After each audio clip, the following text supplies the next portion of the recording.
Good morning student. In last lecture we learn about the monetary policy and objectives of monetary policy. In today's lecture we learn about the instrument of monetary policy. The various instruments used by the central bank can be divided into two types, namely the quantitative instrument and qualitative instrument. While the quantitative instrument help the central bank to control the quantity of credit and the qualitative weapon are used to control the direction of credit. तर central बँकेच्या माध्यमातून त्या ठिकाणी monetary policy implement करत असताना वेगळ्या प्रकारची instrument ही ठिकाणी यूज केली जातात. ती इन्स्ट्रुमेंट जी आहे ती दोन टाईपमध्ये आपल्याला डिवाइड केलेली आहे. त्यामध्ये फर्स्ट आहे ते म्हणजे quantitative instrument and qualitative instrument. तर क्वांटिटेटिव्ह इन्स्ट्रुमेंटच्या माध्यमातून सेंट्रल बँकेला क्रेडिटची क्वांटिटी जी आहे ती कंट्रोल करायला आपल्याला मदत झालेली दिसून येते आणि क्वालिटेटिव्ह इन्स्ट्रुमेंटच्या माध्यमातून त्या ठिकाणी आपल्याला क्रेडिट डायरेक्शन जे आहे ते कंट्रोल करायला मदत झालेली दिसून येते. तर आपल्याला क्वालिटेटिव्ह इन्स्ट्रुमेंट आणि क्वांटिटेटिव्ह इन्स्ट्रुमेंट कोणकोणते आहेत ती या ठिकाणी दिलेली आहे. ते आपण आता पुढे पाहणार आहोत. So the first is quantitative instrument. The quantitative credit control is also called as the general credit control. The main weapon under this method are as follows. First या ठिकाणी आपल्याला दिले ते म्हणजे क्वांटिटेटिव्ह इन्स्ट्रुमेंट. तर क्वांटिटेटिव्ह क्रेडिट कंट्रोल जो आहे त्याला सारखी आपण जनरल क्रेडिट कंट्रोल देखील असं म्हटलं जातं. तर यामध्ये कोणकोणत्या प्रकारची वेपन्स किंवा कोणकोणत्या प्रकारची इन्स्ट्रुमेंट वापरली जातात जेणेकरून आपल्याला क्रेडिट कंट्रोल जो आहे तो केला जातो. मग ते कोणकोणती वेपन्स आहेत किंवा कोणकोणती इन्स्ट्रुमेंट आहेत ते आपल्याला पुढे दिली आहे. ते आपण आता पुढे पाहणार आहोत. So the first is bank rate. It is a rate at which the central bank discount the securities of the commercial bank. It is also called the discount rate. Bank rate influences the cost of credit change in the discount rate, bring about a change in the short term and long term interest rate and thereby the level of economic activity. Capital movement between the countries is also influenced by the change in bank rate. Thus, it influences the both availability and cost of credit. तर याने first आपल्याला दिले ते म्हणजेच bank rate. तर bank rate म्हणजेच काय तर सेंट्रल बँकेच्या माध्यमातून त्या ठिकाणी कमर्शियल बँकेचे जे काही सिक्युरिटी डिस्काउंट केल्या जातात त्या रेटलाच त्या ठिकाणी आपण बँक रेट असं म्हटलं जातं. म्हणजे थोडक्यात आपल्याला लक्षात येईल की कमर्शियल बँकेकडून वेगळ्या प्रकारच्या सिक्युरिटीज ह्या सेंट्रल बँकेकडे ठेवल्या जातात. मग या सिक्युरिटी ज्या रेटने त्या ठिकाणी सेंट्रल बँक ही त्या ठिकाणी डिस्काउंट करत असते त्यालाच त्या ठिकाणी आपण बँक रेट असं म्हटलं जातं. या रेटलाच त्या ठिकाणी डिस्काउंट रेट असं देखील म्हटलं जातं. आणि या बँक रेटचा इफेक्ट हा देखील आपल्याला क्रेडिट चेंजवरती झालेला आपल्याला दिसून येतो. त्याचबरोबर डिस्काउंट रेटच्या माध्यमातून तरी काही आपल्याला शॉर्ट टर्म आणि लॉंग टर्मसाठी जे काही इंटरेस्ट रेट जे आहेत याच्यावरती देखील आपल्याला इफेक्ट झालेला दिसून येतो. आणि या सर्वांमध्ये चेंज झाल्यामुळे किंवा त्याच्यावरती इफेक्ट झाल्यामुळे पूर्णपणे आपली इकॉनॉमिक ॲक्टिव्हिटीची लेवल आहे त्याच्यावरती देखील आपल्याला चेंज झालेला किंवा त्याच्यावरती देखील आपल्याला इफेक्ट झालेला दिसून येतो. त्याचबरोबर बँक रेट त्या ठिकाणी पूर्णपणे चेंज झाल्यामुळे त्या ठिकाणी आपल्याला एखाद्या कंट्रीमध्ये होणारं जे काही कॅपिटल मुवमेंट जे आहे त्याच्यावरती देखील आपल्याला इफेक्ट झालेला दिसून येतो किंवा त्याच्यामध्ये देखील आपल्याला चेंज झालेला दिसून येतो. म्हणजेच बँक रेट चेंज झाल्यामुळे एखाद्या कंट्रीमध्ये होणारं जे काही कॅपिटल मुवमेंट आहे म्हणजेच पैशाची जी काही मुवमेंट आहे त्याच्यावरती देखील आपल्याला इफेक्ट झालेला दिसून येतो. त्याचबरोबर क्रेडिटची अवेलेबिलिटी आणि कॉस्ट ऑफ क्रेडिट जे आहे म्हणजेच क्रेडिटचे रेट जे आहेत ते देखील आपल्याला चेंज झालेला दिसून येतं. तर या ठिकाणी आपल्याला लक्षात येईल की ज्या वेळेला इन्फ्लेशन होतं म्हणजेच महागाई वाढते त्यावेळेला सेंट्रल बँकेच्या माध्यमातून बँक रेट जे आहे ते वाढवले जातात. त्यामुळे काय होतं तर सेंट्रल बँकेकडून आपण जे काही क्रेडिट त्या ठिकाणी घेत असतो त्याची कॉस्ट ही ठिकाणी आपल्याला वाढलेली दिसून येते. त्यामुळे कमर्शियल बँका या सेंट्रल बँकेकडून एखादं बॉरोईंग घेत असतात म्हणजेच मनी जो घेत असतात त्याची संख्या कुठेतरी आपल्याला कमी झालेली दिसून येते. म्हणजे सेंट्रल बँकेकडे होणारं जे काही क्रेडिट क्रिएशन जे आहे ते कुठेतरी आपल्याला कमी झालेलं दिसून येतं. बरोबर ज्या वेळेला बँक रेट वाढतात त्यावेळेला इतरही जे काही लिडिंग कॉस्ट आहेत किंवा लिडिंग रेट जे आहेत ते देखील आपल्याला वाढलेले दिसून येतात. आणि या सर्व कॉस्ट ठिकाणी आपल्याला वाढल्यामुळे क्रेडिट क्रिएशन करणं हे खूप कॉस्टली आपल्याला झालेलं दिसून येतं. आणि क्रेडिट क्रिएशन त्या ठिकाणी कॉस्टली झाल्यामुळे इन्व्हेस्टमेंट देखील आपल्याला कमी झालेल्या दिसून येतात. आणि इन्व्हेस्टमेंट कमी झाल्यामुळे त्या ठिकाणी एम्प्लॉयमेंट असेल त्याचबरोबर लोकांचं इन्कम असेल त्याचबरोबर त्या ठिकाणी आपल्याला वेगवेगळ्या गुड्स अँड सर्व्हिसेसची येणारी डिमांड असेल ती देखील आपल्याला कमी झालेली दिसून येते. म्हणजेच त्या ठिकाणी क्रेडिट क्रिएशन कमी झाल्यामुळे लोकांची इन्व्हेस्टमेंट देखील त्या ठिकाणी कमी झालेली दिसून येते. आणि एकदा का एखाद्या कंपनीची किंवा एखाद्या रिटेलरची त्या ठिकाणी एखाद्या ऑर्गनायझेशनची इन्व्हेस्टमेंट कमी झाली की ॲटोमॅटिकली त्या ठिकाणी अनएम्प्लॉयमेंट आपल्याला वाढलेली दिसून येते. आणि अनएम्प्लॉयमेंट वाढल्यामुळे लोकांचं इन्कम असेल त्याचबरोबर त्यांच्या माध्यमातून होणारी जे काही वेगवेगळ्या प्रकारच्या गुड्स अँड सर्व्हिसेसची डिमांड असेल ती देखील आपल्याला ऑटोमॅटिकली कमी झालेले दिसून येते. अशा पद्धतीने बँक रेटमध्ये चेंज करून त्याच्यामध्ये वाढ आणि कमतरता करून त्या ठिकाणी सेंट्रल बँक ही त्या ठिकाणी आपल्याला मनी सप्लायवरती कंट्रोल मिळवताना आपल्याला दिसून येतात. Next is open market operations. It refers to buying and selling government securities by the central bank. During a inflation, bank will sell the securities and during the depression, it will purchase the securities from the public and the financial institutions. The central bank used this weapon to overcome the seasonal stringency in fund. During inflation, when there is too much money supply in the economy, the central bank sells securities. These securities are purchased by the commercial bank. This reduces their cash reserve, leading to reduction in the credit creation. During the depression, the central bank buy the securities from the commercial bank, and the money flow from the central bank to the commercial bank. This increase their cash reserve, which in turn lead to the expansion of credit. Next ठिकाणी आपल्याला instrument दिले ते म्हणजेच open market operation. तर open market operation म्हणजेच काय, तर central बँकेकडून गव्हर्नमेंटच्या वेगळ्या प्रकारच्या ज्या काही सिक्युरिटीज असतील त्या बाय आणि सेल केल्या जातात, त्याला सर आपण ओपन मार्केट ऑपरेशन असं म्हटलं जातं. मग ज्यावेळेला इन्फ्लेशन असतं म्हणजेच महागाई असते किंवा तेजीचा काळ चालू असतो त्यावेळेला सिक्युरिटीज या ठिकाणी आपल्याला सेल केलेले दिसून येतात. म्हणजेच सेंट्रल बँकेकडून वेगळ्या प्रकारच्या ज्या काही गव्हर्नमेंट सिक्युरिटीज असतील त्या सेल केल्या जातात. आणि ज्यावेळेला डिप्रेशन असतं म्हणजेच मंदीचा काळ असतो त्यावेळेला वेगळ्या प्रकारच्या सिक्युरिटीज या परचेस केल्या जातात. मग त्या वेगळ्या प्रकारच्या फिनान्शियल इन्स्टिट्यूशन्सकडून असतील किंवा पब्लिक इन्स्टिट्यूशन्सकडून त्या ठिकाणी खरेदी केले जातात. आणि याच्या माध्यमातून सेंट्रल बँक ही जो काही सिजनल त्या ठिकाणी आपल्याला सिजनल डिफरन्स त्या ठिकाणी झालेला असतो, म्हणजेच वेगळ्या प्रकारच्या सीझनमध्ये आपल्याला फंडचा जो काही स्ट्रेस त्या ठिकाणी आलेला असतो तो ओव्हरकम करण्यासाठी आपल्याला मदत केलेली दिसून येते. म्हणजे ज्यावेळेला इन्फ्लेशन असतं म्हणजेच तेजीचा काळ असतो त्यावेळेला आपल्याला इकॉनॉमीमध्ये मोठ्या प्रमाणात मनीचा सप्लाय म्हणजेच पैशाचा सप्लाय हा झालेला दिसून येतो. अशा वेळेला सेंट्रल बँक हे आपल्याला वेगळ्या प्रकारच्या सिक्युरिटीज सेल करताना दिसून येतात. आणि या सिक्युरिटीज ज्या आहेत त्या कमर्शियल बँकेकडून परचेस केल्या जातात. मग त्यावेळेला काय होतं, तर कमर्शियल बँका या वेगळ्या प्रकारच्या सिक्युरिटीज त्या ठिकाणी खरेदी करत असल्यामुळे त्यांच्याकडचा जो काही कॅश रिझर्व जो आहे तो कुठेतरी आपल्याला कमी झालेला दिसून येतो. म्हणजे तो कॅश जी आहे ती सिक्युरिटीज खरेदी करण्याकडे आपल्याला इन्व्हॉल्व झालेली दिसून येते. त्यामुळे त्यांच्याकडेचा कॅश रिझर्व हा कमी झालेला दिसून येतो. आणि ज्यावेळेला कॅश रिझर्व कमी होतो कमर्शियल बँकेचा त्यावेळेला ॲटोमॅटिकली त्यांच्याकडून होणारं जे काही क्रेडिट क्रिएशन जे आहे ते देखील आपल्याला कमी झालेलं दिसून येतं. याच्या माध्यमातून तेजीचा काळ जो आहे किंवा इन्फ्लेशनच्या ज्या काळामध्ये त्या ठिकाणी आपल्याला मनी सप्लायवरती सेंट्रल बँकेच्या माध्यमातून कंट्रोल मिळवलेला दिसून येतो. त्याचबरोबर ज्यावेळेला डिप्रेशनचा काळ असतो त्यावेळेला सेंट्रल बँकेच्या माध्यमातून वेगळ्या प्रकारच्या सिक्युरिटीज या बाय केल्या जातात. म्हणजे सेंट्रल बँक या कमर्शियल बँकेकडून वेगळ्या प्रकारच्या सिक्युरिटीज ह्या बाय करतात आणि त्यांना वेगळं मनी सप्लाय जो आहे किंवा पैसा जो आहे तो प्रोव्हाइड करताना दिसून येतात. म्हणजेच सेंट्रल बँकेकडून कमर्शियल बँकेकडे मनीचा फ्लो हा झालेला आपल्याला दिसून येतो. आणि त्यावेळेला कमर्शियल बँकेचा जो काही रिझर्व आहे त्याच्यामध्ये वाढ झालेली आपल्याला दिसून येते. आणि कमर्शियल बँकेच्या कॅश रिझर्वमध्ये वाढ झाल्यामुळे ॲटोमॅटिकली त्याकडे आपल्याला क्रेडिट क्रिएशन जे आहे हे मोठ्या प्रमाणात आपल्याला झालेलं दिसून येतं. आणि त्याच्या माध्यमातून मार्केटमध्ये मनी सप्लाय हा झालेला दिसून येतो. अशा पद्धतीने इन्फ्लेशन आणि डिप्रेशन पिरियडमध्ये वेगळ्या प्रकारचे जे काही सिक्युरिटीज असतील त्याचं बाईंग आणि सेलिंग करून त्या ठिकाणी आपल्याला सेंट्रल बँक ही मनी सप्लायवरती आपल्याला कंट्रोल मिळवताना दिसून येते. Next is cash reserve ratio. It is a powerful instrument in the hand of central bank to control credit. The commercial bank have to keep a certain percentage of their deposit with the central bank. It is statutory requirement to ensure the liquidity and solvency of the bank. By judging the cash reservation, credit creation by the commercial bank can be controlled. During the inflation, central bank increase the cash reserve ratio and the fund available for the credit creation will decrease.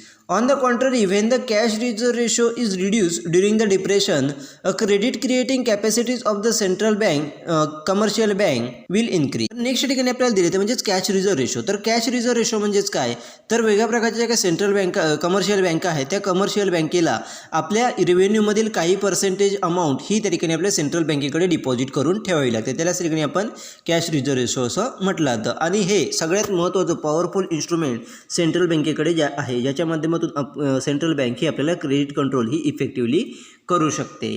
तर हा credit reserve ratio का राखून ठेवला जातो किंवा deposit हे बँकेकडून central बँकेकडून का करून घेतलं जातं, तर ज्यावेळेला कमर्शियल बँक ही लिक्विडिटी होते किंवा त्याची सॉल्व्हन्सी म्हणजेच दिवाळखोर निघते त्यावेळेला त्याची भरपाई जी आहे किंवा त्याच्या माध्यमातून होणारं नुकसान जे आहे ते भरून काढण्यासाठी त्या ठिकाणी सेंट्रल बँकेच्या माध्यमातून काही अमाऊंट ही डिपॉझिट करून ठेवली जाते. आणि या रिझर्व रेशोच्या माध्यमातून एखाद्या सेंट्रल बँकेच्या माध्यमातून किती प्रमाणात क्रेडिट क्रिएशन झालं पाहिजे याच्यावरती कंट्रोल मिळवायला आपल्याला मदत झालेली दिसून येते. म्हणजेच आपल्या लक्षात येईल की ज्यावेळेला इन्फ्लेशन असेल म्हणजेच महागाई किंवा तेजी असेल त्यावेळेला सेंट्रल बँकेच्या माध्यमातून रिझर्व रेशो जे आहे ते वाढवले जातात आणि त्याच्या माध्यमातून त्या ठिकाणी कमर्शियल बँकेकडून होणारं जे काही क्रेडिट क्रिएशन जे आहे ते आपल्याला कशा पद्धतीने कमी करता येईल. म्हणजे ज्यावेळेला रिझर्व रेशो हा वाढवला जातो त्यावेळेला कमर्शियल बँकेकडे असणारं कॅश रिझर्व्ह जे आहे ते आपल्याला कुठेतरी कमी झालेलं दिसून येतो आणि एकदा कॅश रिझर्व्ह कमी झाला की ऑटोमॅटिकली आपल्याला क्रेडिट क्रिएशन देखील कमी झालेलं दिसून येतं. म्हणजेच इन्फ्लेशन असेल त्यावेळेला सेंट्रल बँकेकडून कॅश रिझर्व्ह रेशो वाढवून त्या ठिकाणी आपल्याला क्रेडिट क्रिएशन हे कमी केलं जातं. आणि डिप्रेशनच्या काळामध्ये कॅश रिझर्व्ह रेशो हे रिड्यूस केले जातात, कमी केले जातात आणि त्याच्या माध्यमातून कमर्शियल बँकेकडे जास्तीत जास्त कॅश रिझर्व्ह कशा पद्धतीने ठेवता येईल याच्याकडे आपल्याला फोकस केलेला दिसून येतो. आणि ज्यावेळेला कॅश रिझर्वेशन हे कमर्शियल बँकेकडे जास्त असतं त्यावेळेला क्रेडिट क्रिएशन हे मोठ्या प्रमाणात केलं जातं. अशा पद्धतीने इन्फ्लेशनच्या आणि डिप्रेशनच्या काळामध्ये कॅश रिझर्व्ह रेशो आहे तो कमी जास्त करून त्या ठिकाणी आपल्याला सेंट्रल बँक ही क्रेडिट क्रिएशनवरती किंवा मनी सप्लायवरती आपल्याला कंट्रोल करताना दिसून येते. Next is saturated liquidity ratio SLR. Saturated liquidity ratio refers to the percentage of the net demand and time liabilities that must be held by the commercial bank in the form of approved government securities. Through the SLR, the central bank can control the credit created by the commercial bank and it can also easily mobilize resources for the government. During the inflation, SLR is increased to contrast the credit creation created by the commercial bank, and during the depression SLR is reduced to expand the credit creation. तर next ठिकाणी आपल्याला दिले तर म्हणजे सॅच्युरिटी liquidity ratio. तर सॅच्युरिटी liquidity ratio म्हणजेच काय, तर नेट डिमांडच्या पर्सेंटेजनुसार त्या ठिकाणी आपल्याला वेगळ्या प्रकारच्या टाईम लायबिलिटीजमध्ये कमर्शियल बँकेकडून अप्रूव्ड गव्हर्नमेंट सिक्युरिटीजमध्ये जी काही इन्व्हेस्टमेंट केली जाते किंवा त्यामध्ये जो काही पैसा त्या ठिकाणी होल्ड करून ठेवला जातो त्याला ठिकाणी आपण सॅच्युरिटी लिक्विडिटी रेशो असं म्हटलं जातं. म्हणजेच त्या ठिकाणी सेंट्रल बँकेकडून कमर्शियल बँकेला एखाद्या अप्रूव्ड गव्हर्नमेंट सिक्युरिटीजमध्ये एका ठराविक लायबिलिटीजसाठी कमर्शियल बँकेकडे असणाऱ्या क्रेडिट क्रिएशनच्या डिमांडनुसार नेट डिमांडनुसार त्या ठिकाणी काही पर्सेंटेज अमाऊंट ही त्या ठिकाणी आपल्याला होल्ड करून ठेवावी लागते. त्याला ठिकाणी आपण सॅच्युरिटी लिक्विडिटी रेशो SLR असं म्हटलं जातं. आणि या SLRच्या माध्यमातून सेंट्रल बँक ही त्या ठिकाणी आपल्या क्रेडिट क्रिएशन कंट्रोल करताना आपल्याला दिसून येतं. तर ते कशा पद्धतीने, तर ज्यावेळेला इन्फ्लेशन असेल त्यावेळेला SLR रेट म्हणजे सॅच्युरिटी लिक्विडिटी रेशो रेट हे त्या ठिकाणी वाढवले जातात आणि त्याच्या माध्यमातून क्रेडिट क्रिएशन जे आहे ते आपल्याला कमी केलेलं दिसून येतं. आणि ज्यावेळेला डिप्रेशन असेल त्यावेळेला SLRचे रेट हे कमी केले जातात आणि त्याच्या माध्यमातून क्रेडिट क्रिएशन हे वाढवलं जातं. त्याचबरोबर SLRच्या माध्यमातून वेगळ्या प्रकारचे रिसोर्सेस जे आहेत ते गव्हर्नमेंटसाठी आपल्याला मोबिलाइज करायला मदत झालेली दिसून येते. अशा पद्धतीने SLRच्या माध्यमातून म्हणजे सॅच्युरिटी लिक्विडिटी रेशोच्या माध्यमातून देखील आपल्याला मनी सप्लायवरती कंट्रोल हा सेंट्रल बँकेच्या माध्यमातून मिळवलेला दिसून येतो. Next is repo rate. Repo rate refers to the repurchase option. When the repo is transacted, security are sold by the seller to the investor with the agreement to repurchase it at the predetermined rate and date. In simple terms, it refers to the rate at which the central bank gives the loans and the advance to the commercial bank against their securities. During the inflation, repo rate is increased and during the recession, it is lower to the regulate the availability and cost of credit. तर next ठिकाणी आपल्याला equipment दिले ते म्हणजेच repo rate. तर repo rate हा ठिकाणी आपल्याला रिपर्चेस ऑप्शन तयार करताना दिसून येतो. तर रेपो रेट म्हणजेच नेमकं काय, तर या रेटवरती वेगळ्या प्रकारचे जे काही सिक्युरिटीज जे आहेत त्या सेलरकडून इन्व्हेस्टरला सेल केल्या जातात आणि त्यामध्ये ॲग्रीमेंट केलं जातं की ती जे काही सिक्युरिटीज असतील त्या ठराविक पिरियडनंतर आणि ठराविक रेटवरती त्या ठिकाणी रिपर्चेस केल्या जातील. अशा पद्धतीचं कॉन्ट्रॅक्ट त्या ठिकाणी आपल्याला किंवा ॲग्रीमेंट हे केलं जातं. त्यालाच तरी त्या रेटला तरी आपण रेपो रेट असं म्हटलं जातं.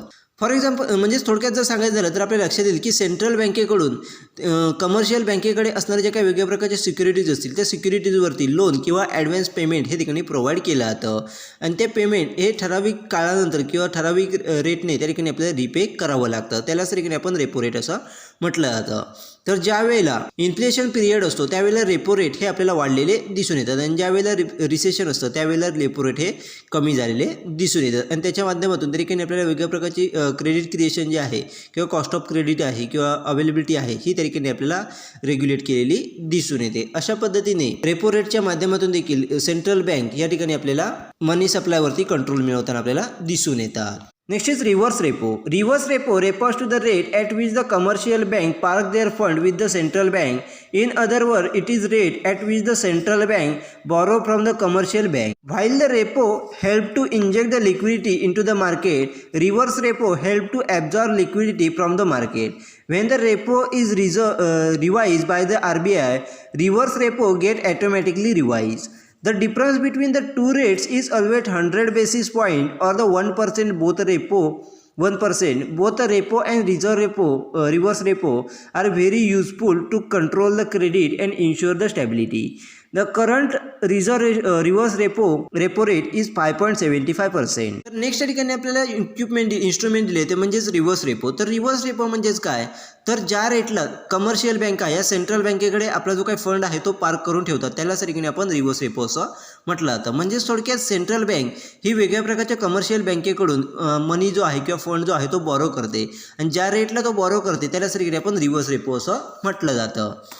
तर रेपो रेटच्या माध्यमातून आपल्याला मार्केटमध्ये लिक्विडिटी इंजेक्ट करायला मदत झालेली दिसून येते, परंतु रिव्हर्स रेपोच्या माध्यमातून मार्केटमध्ये लिक्विडिटी जी आहे ते ॲब्झॉर्ब करायला आपल्याला मदत झालेली दिसून येते. आणि ज्या वेळेला रेपोमध्ये म्हणजेच रेपो रेटमध्ये ज्या वेळेला चेंज केले जातात RBIच्या माध्यमातून त्यावेळेला ॲटोमॅटिकली रिव्हर्स रेपोमध्ये देखील आपल्याला ॲटोमॅटिकली चेंज झालेले दिसून येतात. तर रेपो आणि रिव्हर्स रेपो यांच्यामध्ये त्या ठिकाणी आपल्याला 100 बेसिस पॉईंटवरती किंवा 1%च्या माध्यमातून त्या ठिकाणी आपल्याला डिफरन्स त्या ठिकाणी असलेला दिसून येतो. आणि दोन्ही रेट जे आहेत म्हणजेच रेपो आणि रिव्हर्स रेपो या दोन्हीच्या माध्यमातून त्या ठिकाणी आपल्याला क्रेडिट क्रिएशन आहे त्याचबरोबर त्याच्यावरती कंट्रोल मिळवणं किंवा ते स्टेबल करण्यासाठी आपल्याला मदत झालेली दिसून येते. तर करंट आपण रिव्हर्स रेपो रेट बघितला तर तो त्या ठिकाणी आपल्याला 5.75% असलेला दिसून येतो. म्हणजे सध्या 5.75% हा ठिकाणी रिव्हर्स रेपो रेट आहे. या रेपो रेटच्या माध्यमातून देखील कमर्शियल सेंट्रल बँका या ठिकाणी आपल्याला क्रेडिट क्रिएशनवरती कंट्रोल मिळवताना दिसून येतात आणि त्याच्या माध्यमातून मनी सप्लायवरती आपल्याला कंट्रोल मिळवलेला दिसून येतो. अशा पद्धतीचे क्वांटिटेटिव्ह इन्स्ट्रुमेंट यूज करून त्या ठिकाणी सेंट्रल बँक ही त्या ठिकाणी आपल्याला मनी सप्लाय आणि क्रेडिट क्रिएशनवरती आपल्याला कंट्रोल करताना दिसून येतात. Next is qualitative instrument. Qualitative credit control is also known as the selective credit control. This method is used to control the flow of credit to the particular sector of the economy. Here the directions of the credit is regulated by the central bank. There are various weapons of the selective credit control like a variation in the margin requirement, ceiling on credit, moral cession differential rate of interest, etc. The selective credit control is used to complementary to quantitative credit control to discourage the flow of credit to unproductive sector and speculative activities and also the attain price stability. Next या ठिकाणी आपल्याला instrument दिले ते म्हणजेच qualitative instrument. तर qualitative instrument याला ठिकाणी आपण सिलेक्टिव्ह क्रेडिट कंट्रोल असं म्हटलं जातं आणि याच्या माध्यमातून त्या ठिकाणी इकॉनॉमीमधील पर्टिक्युलर सेक्टरमध्ये होणारा जो काही क्रेडिट फ्लो आहे तो कंट्रोल करण्यासाठी आपल्याला मदत झालेली दिसून येते. आणि याच्या माध्यमातून त्या ठिकाणी सेंट्रल बँकेकडून त्या ठिकाणी वेगळ्या प्रकारचे क्रेडिट डायरेक्शन जे आहेत हे रेग्युलेट केलेले आपल्याला दिसून येतात. तर सिलेक्टिव्ह क्रेडिट कंट्रोल करण्यासाठी वेगळ्या प्रकारची वेपन्स किंवा वेगळ्या प्रकारची इन्स्ट्रुमेंट ही ठिकाणी आपल्याला यूज केलेली दिसून येतात. मग ठिकाणी आपल्याला मार्जिन रिक्वायरमेंटमध्ये व्हेरिएशन्स असेल, त्याचबरोबर क्रेडिट क्रिएशनवरती सिलिंग असेल, अशा प्रकारची वेगवेगळ्या प्रकारची, त्याचबरोबर रेट ऑफ इंटरेस्टवरती त्या ठिकाणी डिफरन्शियल असेल, चेंज असतील, याच्या माध्यमातून त्या ठिकाणी आपल्याला क्वालिटेटिव्ह इन्स्ट्रुमेंटचा यूज करून त्या ठिकाणी आपल्याला क्रेडिट क्रिएशनवरती कंट्रोल मिळवलेला दिसून येतो. तर सिलेक्टिव्ह क्रेडिट कंट्रोल हा ठिकाणी आपल्याला क्वांटिटेटिव्ह क्रेडिट कंट्रोलसाठी एक कॉम्प्लिमेंटरी म्हणून ठिकाणी आपल्याला यूज केलेला दिसून येतो आणि याच्या माध्यमातून पूर्णपणे जो काही अनप्रेडिक्टिव्ह सेक्टरमध्ये होणारा जो काही क्रेडिट फ्लो आहे तो डिस्करेज करण्यासाठी किंवा त्याच्यावरती अडथळे निर्माण करण्यासाठी किंवा तो कमी करण्यासाठी आपल्याला मदत झालेली दिसून येते. त्याचबरोबर वेगळ्या प्रकारच्या स्पेक्युलेटिव्ह ॲक्टिव्हिटीज असतील आणि प्राइस स्टॅबिलिटी करण्यासाठी त्या ठिकाणी आपल्याला क्वालिटेटिव्ह इन्स्ट्रुमेंटचा यूज करून क्रेडिट कंट्रोल हा केलेला दिसून येतो. The central bank use the combination of qualitative and quantitative credit control method to bring about the economic stability. The various weapons in the hand of the central bank are adjusted according to the requirement of the economy. During the inflation, central bank take a following steps. म्हणजेच त्या ठिकाणी आपल्याला सांगितलं की central bank ही त्या ठिकाणी आपल्याला quantitative आणि क्वालिटेटिव्ह दोन्ही क्रेडिट कंट्रोल मेथड यूज करून त्या ठिकाणी आपल्याला इकॉनॉमिक स्टॅबिलिटी आहे ही तयार करताना आपल्याला दिसून येतं. म्हणजेच इकॉनॉमिक ॲक्टिव्हिटी स्टॅबिलिटी कशा पद्धतीने निर्माण करता येईल याच्यासाठी क्वालिटेटिव्ह आणि क्वांटिटेटिव्ह या दोन्ही मेथडचा ठिकाणी यूज केलेला कॉम्बिनेशनमध्ये यूज केलेला दिसून येतो. त्याचबरोबर क्रेडिट क्रिएशन असेल, त्याचबरोबर मनी सप्लाय असेल, तो हँडल करण्यासाठी सेंट्रल बँकेकडे वेगळ्या प्रकारची वेपन्स किंवा वेगळ्या प्रकारची इक्विपमेंट किंवा इन्स्ट्रुमेंट त्या ठिकाणी अवेलेबल आहेत. इकॉनॉमीमध्ये ज्याप्रमाणे कंडिशन आहे त्याच्या किंवा इकॉनॉमी कशा पद्धतीची रिक्वायरमेंट आहे त्या रिक्वायरमेंटनुसार त्या ठिकाणी वेगळ्या प्रकारची वेपन ही ॲडजस्ट केली जातात. मग सेंट्रल बँक ही इन्फ्लेशन काळामध्ये कोणकोणत्या प्रकारच्या स्टेप्स घेते ते या ठिकाणी आपल्याला दिले आहेत. मग त्या स्टेप्स कोणकोणत्या आहेत ते आपण आता पुढे पाहणार आहोत. So the first is increase the bank rate. म्हणजेच बँक रेट जे आहे ते ठिकाणी वाढवले जातात आणि त्याच्या माध्यमातून क्रेडिट क्रिएशन जे आहे ते कशा पद्धतीने कमी करता येईल आणि मनी सप्लाय कमी करता येईल याच्याकडे आपल्याला फोकस केलेला दिसून येतो. नेक्स्ट इज सेल सिक्युरिटीज, म्हणजेच वेगळ्या प्रकारच्या ज्या काही गव्हर्नमेंट सिक्युरिटीज असतील त्याचा सेल हा कमर्शियल बँकेला केला जातो आणि त्याच्या माध्यमातून कमर्शियल बँकेचा जो काही रिव्हर्स कॅश रिझर्व आहे तो कशा पद्धतीने कमी करता येईल आणि त्याच्या माध्यमातून क्रेडिट क्रिएशन आणि मनी सप्लाय कशा पद्धतीने कमी करता येईल याच्याकडे आपल्याला फोकस केलेला दिसून येतो. Next is increase the cash reserve ratio, म्हणजेच कॅश रिझर्व रेशो आहे तो वाढवून त्या ठिकाणी आपल्याला क्रेडिट क्रिएशन हे कमी केलेलं दिसून येतं. Next is rise the margin requirement, म्हणजेच मार्जिनचं रिक्वायरमेंट आहे ती देखील त्या ठिकाणी वाढवली जाते. त्याचबरोबर control credit for unpredictive and speculative purpose, म्हणजेच अनप्रेडिक्टिव्ह आणि स्पेक्युलेटिव्ह पर्पजसाठी असणारं जे काही क्रेडिट जे आहे ते कंट्रोल करण्याचं काम त्या ठिकाणी आपल्याला इन्फ्लेशनच्या काळामध्ये सेंट्रल बँकेच्या माध्यमातून केलं जातं आणि त्याच्या माध्यमातून त्या ठिकाणी मनी सप्लाय जो आहे तो कशा पद्धतीने कमी करता येईल याच्याकडे आपल्याला फोकस केलेला दिसून येतो. अशा पद्धतीने क्वालिटेटिव्ह आणि क्वांटिटेटिव्ह टेक्निकचा यूज करून सेंट्रल बँक ही त्या ठिकाणी आपल्या इकॉनॉमिक स्टॅबिलिटी निर्माण करताना दिसून येतात. This is inflation targeting. Inflation targeting refers to the policy of central bank fixing the certain rate of inflation as a target. A central bank estimates the expected rate of inflation, makes it public as a target rate. If the actual rate of inflation is different from the target rate, then the measures are taken to achieve the target rate. Targeting the inflation rate according to the economist will ensure the transparency, commitment and greater accountability of the central bank in the implementations of the monetary policy. Inflation targeting is nothing but the forecasting inflation. Price index is used to measure the inflation. In the case of inflation targeting, also particular price index need to be selected. Generally consumer price index is use. Next ठिकाणी आपल्याला concept दिली आहे म्हणजेच inflation targeting. तर inflation targeting म्हणजेच काय, तर central बँकेच्या माध्यमातून सर्टन इन्फ्लेशन रेट जे आहेत म्हणजे ठराविक इन्फ्लेशन रेट जे आहेत हे त्या ठिकाणी एक टार्गेट बनवून त्या ठिकाणी आपल्याला फिक्स केलेले दिसून येतात. त्याला त्या ठिकाणी आपण इन्फ्लेशन टार्गेटिंग असं म्हटलं जातं. म्हणजे थोडक्यात आपल्या लक्षात येईल की सेंट्रल बँकेकडून जे काही एक्सपेक्टेड टार्गेट इन्फ्लेशन जे आहे म्हणजेच रेट ऑफ इन्फ्लेशन जे आहे म्हणजेच महागाईचा जो काही रेट आहे तो त्या ठिकाणी इस्टिमेट केला जातो आणि तो रेट जो आहे तो पूर्ण पब्लिकसाठी आपल्याला पब्लिश केलेला दिसून येतो. त्याला त्या ठिकाणी आपण इन्फ्लेशन टार्गेटिंग असं म्हटलं जातं. आणि जर समजा ॲक्च्युअल इन्फ्लेशन रेट हा जर त्या ठिकाणी टार्गेट रेटपेक्षा वेगळा असेल, डिफरंट असेल, म्हणजे त्या ठिकाणी ॲक्च्युअल इन्फ्लेशन रेट आणि इस्टिमेटेड टार्गेट रेट जो आहे तो जर त्याच्यामध्ये जर तफावत असेल किंवा त्याच्यामध्ये जर डिफरंट असेल तर तो अचीव करण्यासाठी वेगळ्या प्रकारचे पॉलिसीज किंवा वेगळ्या प्रकारचे मेजर्स हे ठिकाणी इम्प्लिमेंट केले जातात आणि त्याच्या माध्यमातून आपला जो काही टार्गेट रेट आहे तो कशा पद्धतीने अचीव करता येईल याच्याकडे आपल्याला फोकस केलेला दिसून येतो. तर वेगळ्या इकॉनॉमिक्सच्या माध्यमातून त्या ठिकाणी आपला इन्फ्लेशन रेट जो आहे तो टार्गेट करत असताना सेंट्रल बँकेकडून जे काही केल्या जाणाऱ्या मॉनिटरी पॉलिसीचं इम्प्लिमेंटेशन आहे त्याच्यामध्ये आपल्याला ट्रान्सपरन्सी कशा पद्धतीने कमिट करता येईल याच्याकडे आपल्याला फोकस केलेला दिसून येतो. त्याचबरोबर सेंट्रल बँकेकडून वेगळ्या प्रकारच्या मॉनिटरी पॉलिसीज इम्प्लिमेंट करत असताना जी काही अकाउंटेबिलिटी जी आहे ती कशा पद्धतीने वाढवता येईल याच्याकडे आपल्याला इन्फ्लेशन रेट टार्गेट करताना वेगवेगळ्या इकॉनॉमीच्या माध्यमातून फोकस केलेला आपल्याला दिसून येतो. म्हणजे थोडक्यात आपल्या लक्षात येईल की इन्फ्लेशन टार्गेटिंग म्हणजेच काय, तर जी काही महागाई आहे किंवा इन्फ्लेशन रेट जो आहे त्याचं जे काही फोरकास्टिंग केलं जातं त्यालाच ठिकाणी इन्फ्लेशन टार्गेटिंग असं म्हटलं जातं. आणि हे करण्यासाठी प्राइस इंडेक्स हे यूज केले जातात. म्हणजेच इन्फ्लेशन मेजर करण्यासाठी वेगळ्या प्रकारचे जे काही प्राइस इंडेक्स आहेत हे त्या ठिकाणी आपल्याला यूज केलेले दिसून येतात. आणि काही वेळेला पर्टिक्युलर प्राइस इंडेक्स देखील आपल्याला सिलेक्ट करून त्याच्यानुसार देखील इन्फ्लेशन टार्गेटिंग हे केलेलं दिसून येतं.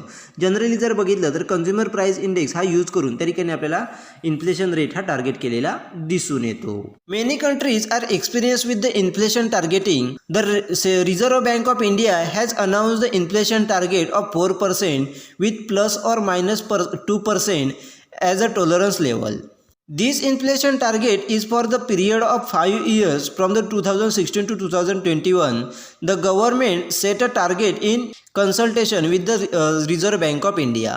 Inflation rate is range of 2% to 6%. Consider as a reasonable rate. Such a rate is expected to provide stability to encourage the consumption and investment. म्हणजे त्या ठिकाणी आपल्याला लक्षात येईल की वेगळ्या कंट्रीच्या माध्यमातून इन्फ्लेशन टार्गेटिंग हे आपल्याला याचं एक्सपेरिमेंट त्या ठिकाणी आपल्याला केलेलं किंवा एक्सेप्ट केलेलं आपल्याला दिसून येतं. तर इंडियामध्ये रिझर्व्ह बँक ऑफ इंडियाच्या माध्यमातून सध्या जर बघितलं तर इन्फ्लेशन टार्गेट आहे तो आपल्याला 4% त्या ठिकाणी आपल्याला अनाऊन्स केलेला दिसून येतो. त्यामध्ये 2%ची वाढ किंवा घट त्या ठिकाणी आपल्याला झालेली दिसून येईल असं त्या ठिकाणी आपल्याला सांगितलेलं दिसून येतं. आणि हा इन्फ्लेशन टार्गेट जे आहे हे 5 वर्षासाठी म्हणजे 2016 ते 2021 या काळासाठी ठिकाणी आपल्याला असलेलं दिसून येतं. आणि इंडियन गव्हर्नमेंटच्या माध्यमातून हा जो काही वेगळ्या प्रकारचं टार्गेट आहे म्हणजे त्या ठिकाणी इन्फ्लेशन टार्गेटिंग जे आहे हे रिझर्व्ह बँकेच्या माध्यमातून त्याच्या कन्सल्टन्सीच्या माध्यमातून आपल्याला केलेलं दिसून येतं. तर इन्फ्लेशन रेट हे जर त्याकडे 2 ते 6% मध्ये जर असतील, म्हणजे 2 ते 6 या रेंजमध्ये जर असेल तर ते योग्य असलेले आपल्याला दिसून येतात, रिजनेबल रेट त्या ठिकाणी असलेले दिसून येतात. आणि या रेटवरती मोठ्या प्रमाणात त्या ठिकाणी आपल्याला कन्झम्पशन आणि इन्व्हेस्टमेंट करण्यासाठी आपल्याला लोकांना इन्करेज केलेलं आपल्याला दिसून येतं.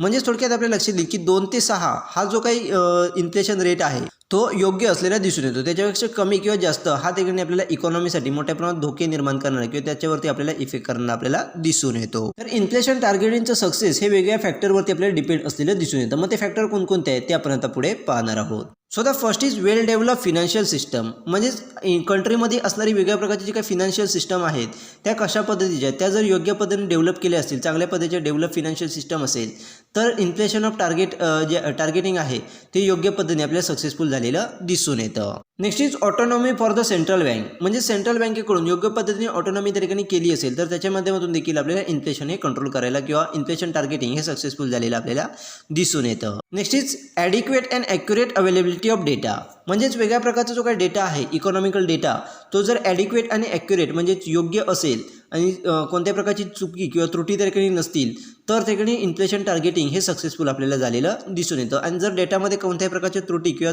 अडथळे असतील किंवा चुका असतील तर आपलं इन्फ्लेशन टार्गेटिंग हे त्या ठिकाणी चुकीचं ठरू शकतं. Next is sufficient technology advancement and technological capacity to forecast inflation.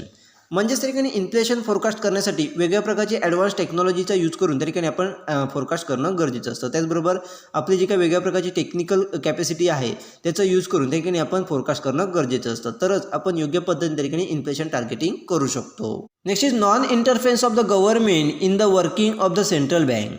म्हणजे सेंट्रल बँकेचं जे काही काम आहे त्यामध्ये कोणत्याही प्रकारचा गव्हर्नमेंटचा इंटरफेअर त्या ठिकाणी असता कामा नये. तरच त्या ठिकाणी आपण इन्फ्लेशन टार्गेटिंग जे आहे ते योग्य पद्धतीने करू शकतो. जर गव्हर्नमेंटचा त्या ठिकाणी सेंट्रल बँकेच्या वर्किंगमध्ये जर काही इंटरफेस असेल किंवा त्याचा काही सहभाग असेल तर आपल्याला इन्फ्लेशन टार्गेटिंग करण्यामध्ये अडथळे निर्माण झालेले दिसून येतात. अशा पद्धतीने वेगळ्या फॅक्टरवरती त्या ठिकाणी आपल्याला इन्फ्लेशन टार्गेटिंग हे सक्सेसफुल झालेलं दिसून येतं. अशा पद्धतीने त्या ठिकाणी इन्फ्लेशन टार्गेटिंग हे आपल्याला केलेलं दिसून येतं. अशा पद्धतीने या ठिकाणी आपले सेकंड युनिट जे आहे ते कंप्लीट झालेले आहे. त्यामध्ये आपण मनी सप्लाय म्हणजेच काय बघितलं, त्याच्यानंतर डिमांड फॉर मनी बघितलं, त्याच्यानंतर क्वांटिटेटिव्ह थेअरी ऑफ मनी बघितलं, त्याच्यानंतर इन्फ्लेशन म्हणजेच काय ते बघितलं आणि मॉनिटरी पॉलिसी कशा पद्धतीने तयार केल्या जातात ते आपण त्या ठिकाणी पाहिलेलं आहे किंवा मॉनिटरी पॉलिसीचा यूज कशा पद्धतीने केला जातो ते या ठिकाणी आपण पाहिलेलं आहे.